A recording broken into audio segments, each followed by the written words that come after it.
On this week's episode of Who Deserves to Be Inducted into the Rock and Roll Hall of Fame, we look at the case for putting jazz great John Coltrane in as an early influencer.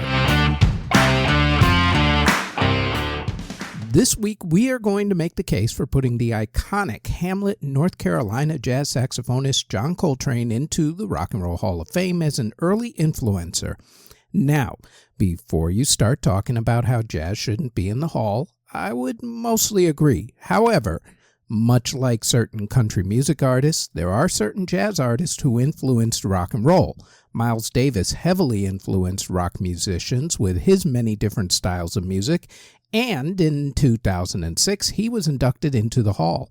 John Coltrane, who coincidentally played with Miles Davis for a time, also heavily influenced rock musicians. We'll get to that in a minute. In the meantime, as we always do, let us hit the stats and to the tail of the tape we go. John Coltrane released 45 studio albums, 11 live albums, and 23 compilation albums. None officially hit the charts, and they were all on various record labels like Blue Note, Impulse, Savoy, Atlantic, and Prestige. Also, at least 8 of his albums were released posthumously.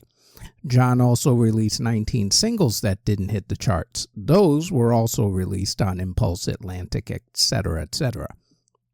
The reason why John Coltrane should be considered as an early influencer is that he was one of the leaders of the free jazz movement, which used musical modes instead of tonal modes.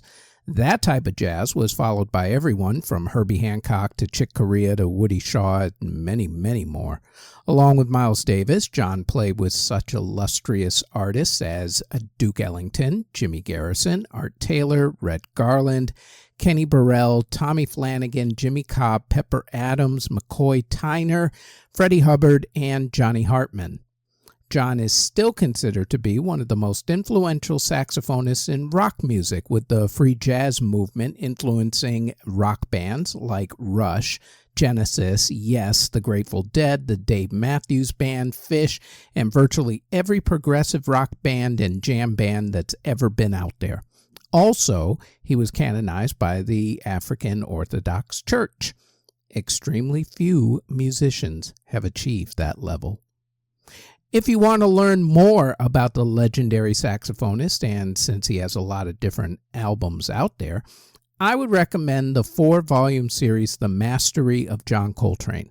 Since he was great live, I would also recommend the complete 1961 Village Vanguard recordings.